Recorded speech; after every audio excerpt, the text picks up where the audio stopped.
Recorded Books presents an unabridged recording of Cadillac Jukebox by James Lee Burke, narrated by Mark Hammer.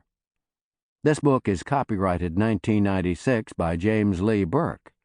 This recording is copyrighted 1996 by Recorded Books. No one was surprised when Aaron Crown was accused of assassinating the most famous civil rights leader in Louisiana.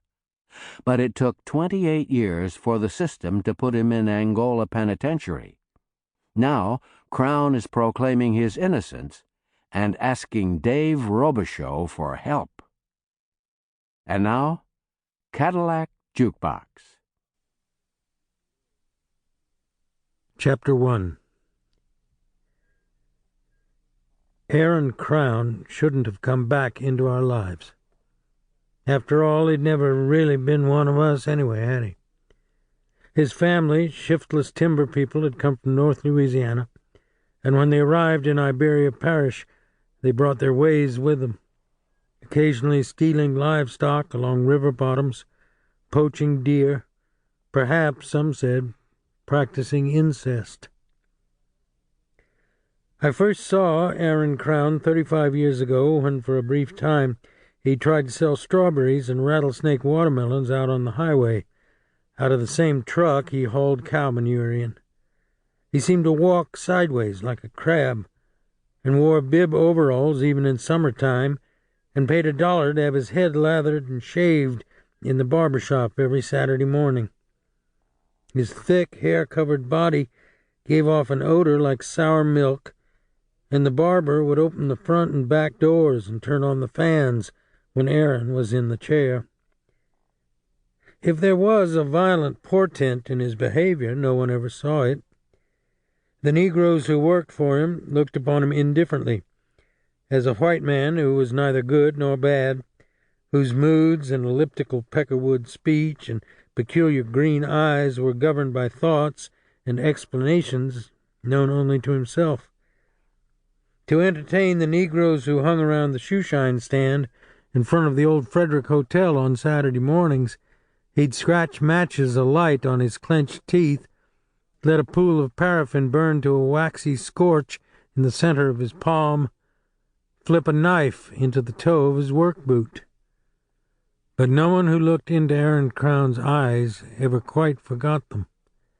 They flared with a wary light for no reason, looked back at you with a reptilian, lidless hunger that made you feel a sense of sexual ill-ease, regardless of your gender. Some said he'd once been a member of the Klan, expelled from it for fighting inside a Baptist church, swinging a wood bench into the faces of his adversaries. But that was the stuff of poor white Piney Woods folklore, as remote from our French Catholic community as tales of lynchings and church bombings in Mississippi. How could we know that underneath a live oak tree hung with moss and spider webs of blue moonlight, Aaron Crown would sight down the barrel of a sporterized Mauser rifle, his body splayed out comfortably like an infantry marksman's, the leather sling wrapped tightly around his left forearm, his loins tingling against the earth, and drill a solitary round through a plate-glass window into the head of the most famous NAACP leader in Louisiana. It took 28 years to nail him, to assemble a jury that belonged sufficiently to a younger generation that had no need to defend men like Aaron Crown. Everyone had always been sure of his guilt. He'd never denied it, had he? Besides, he'd never been one of us.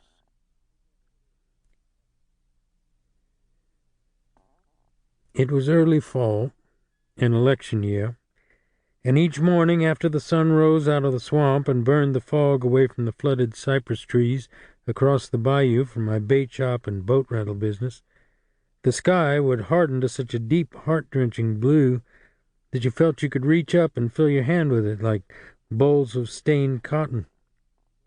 The air was dry and cool, too, and the dust along the dirt road by the bayou seemed to rise into gold columns of smoke and light through the canopy of oaks overhead. So when I glanced up from sanding the planks on my dock on a Saturday... Sample complete. Ready to continue?